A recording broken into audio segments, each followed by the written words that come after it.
Wedding of the Emperor's cousin. Solitude. Gods, that must have been horrible.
The Windhelm letters.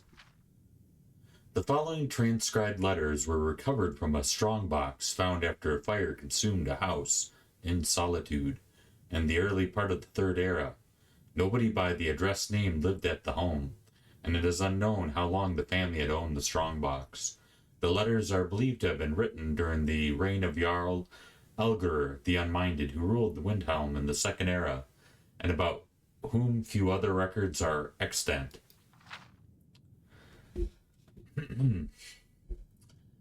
My dearest Thessalonius, I hope this letter reaches you and finds you well.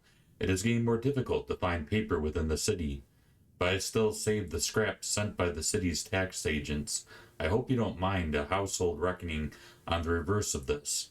Windhelm remains as cold as ever, but nothing compared to the heart of her king. Smoke and revelry rise from the palace daily, but we have little wood or coal to keep the chill off. I fear for the little ones, but they're so brave, having never known any other kind of life. We hope to speak of you daily, and hope that we may come to see you soon. Yours, Rayla. Dear Thessalonius, your last message arrived safely, but the promised gold mentioned within did not. When I mentioned this to the courier, she shrugged and turned to the door with no other word. While hearing from you brings joy to us all, I'd caution you not to trust that particular woman again. The minds of the city grow numb with cold and silence.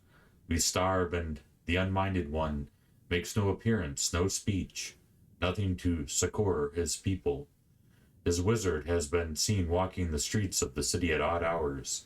Visiting homes, I saw him paint some horrid symbol on one door. It dripped like blood before vanishing like sand in the wind. The next dawn, no one who lived there still drew breath. I am a friend to one of the scullery maids who was sent to clean out the house. She described the most horrible things to me and the children, but I will spare you the details. The worst of it is, that was the house that supported the king. If that's what happens to his friends, will be the fate for the rest of us. But don't let this shift your mind from its important tasks. We all know that you work to free us, and pray for your success and swift return. Love, Rayla. This next letter was scribbled into a piece of cloth with what appears to be charcoal. Thus, I hope you didn't actually.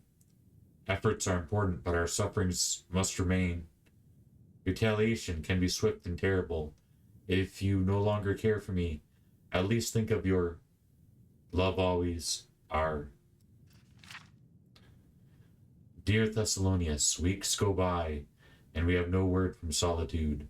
I tell the children that you're simply very busy, but it's getting harder to make excuses for you. If you can no longer send money, and I understand smuggling anything of value into the city has become a fool's errand. At least send word that you still live and work for the freedom of Windhelm. As regards your issue that I mentioned previously, worry not. With food shortages being what they are, I have removed it from my concerns. Always yours, Rayla. My dearest Thessalonius, it was good to hear from you at last. Please forgive the rantings of a starved mind. We have at last depleted the basement stores of food, even with the strictest rationing. I see the little ones' faces growing thin, and my heart weeps for them. They are in some ways always brave.